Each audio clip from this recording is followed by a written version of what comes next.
ukimara kumva nahasesekaye uhita uvuga ati yego umuhungu yaje. Hari ibintu byinshi cyane muba mugomba kwibaza kandi muba mugomba no kumenya, ibyo bintu mukabikuramo ubwenge kandi ukabasha no kuba wamenya buri kimwe. Akenshi na kenshi rero hari abantu bicara bagatekereza ngo komedi ninde wazizanye, ariko iyo utekereje neza ugasubiza amaso inyuma ukibuka umugabo bita Charlie Chaplin, akaba ariwe wazanye ibijyanye na komedi ku isi yose, akaba ariwe kirangirire. Bivuga ko Charlie Chaplin rero ariwe wazanye komedi.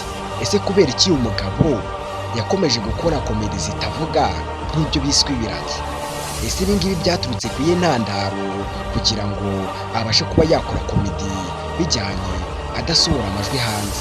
Ibi ngibi nibyo tugiye kuganiraho rero muri dokimenteri.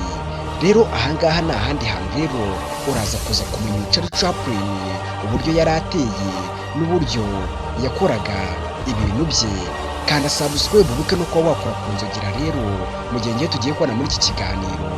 Aracyari Kwizera Jean de Dieu.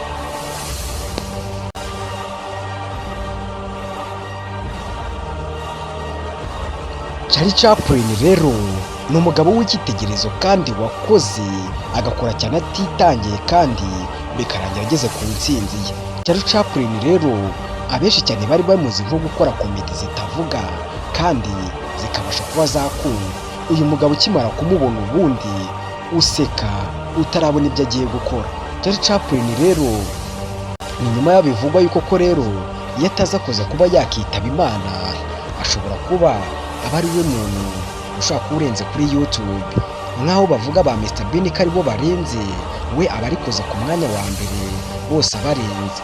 Charlie Chaplin rero mu myaka ye 16 yahoze akunda gukina komedi cyane, aho ababyeyi be bamwoherezaga kujya ku ishuri ahubwo akirirwa atekereza uburyo yazakina komedi zitavuga. Charlie Chaplin rero ntabwo byaje kuza gutinda, rero yaje kuza kuba yareka ishuri bitewe n'uko komedi muri we zari zitangiye kuba zamukoroniza cyane. Aravuga ati ubu ngubu agiye kwerekera mu bintu bijyanye na komedi, niko kwita atangira gukora komedi rero zitavuga. Ariko rero nimba isanzwe rero uyu mugabo n'ubundi bivugwa ko yavugaga bitewe n'uko hari umugabo bitaga Hitler rero baje kuza kuba bamuha amadolari 45,000 ngo nabasha kuba yamusetsa ngo azamuha aya mafaranga. Ariko Charlie Chaplin rero yagiye azi ko kari byo kubera ko bari bazi ko Hitler ari umuntu utarajya guseka. Rero yaragiye aramusetsa.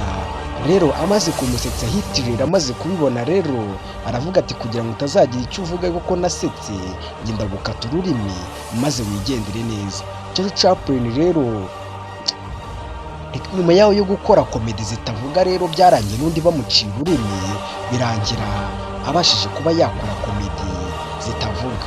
Ese kubera iki uyu nguyu yamuciye ururimi yaje kuza guterwa n'iki? Charlie Chaplin rero yaragiye asetsa rero Hitler aratembagara cyane, arangije abibonye yuko ati Hitler ati ngiye ngomba kuguca ururimi kugira ngo utazabasha kuba wavuga ibibereye ahangaha. Charlie Chaplin rero yaje kubyemera, rero birangira n'undi akomeje ubuzima bwa sinema bwe bwo gukora za komedi zitavuga. Bivugwa ko iyo use YouTube ye ubu ngubu ifite abasabu 4,500,000, ariko ubu ngubu ataza kuza kwitaba Imana nta n'umuntu uba umurenze kuri iyi si. N'aba ba Mr Beast ureba baramwubaha cyane. Ndetse nawe Charlie Chaplin yarakuryoheye cyane bitewe na komedi ze. Andika muri comment uvuga ati respect Charlie Chaplin, twarakubahaga cyane. Kandi niba hari iyindi nyongera amagambo watwongereraho ya filime twazagukora se cyangwa undi mukinnyi w'ikirangiye twazagukoreramo, ushyiraho ngaho muri comment, maze ubundi nzagaruka gukorera ibijyanye n'ibindi bintu wansabye.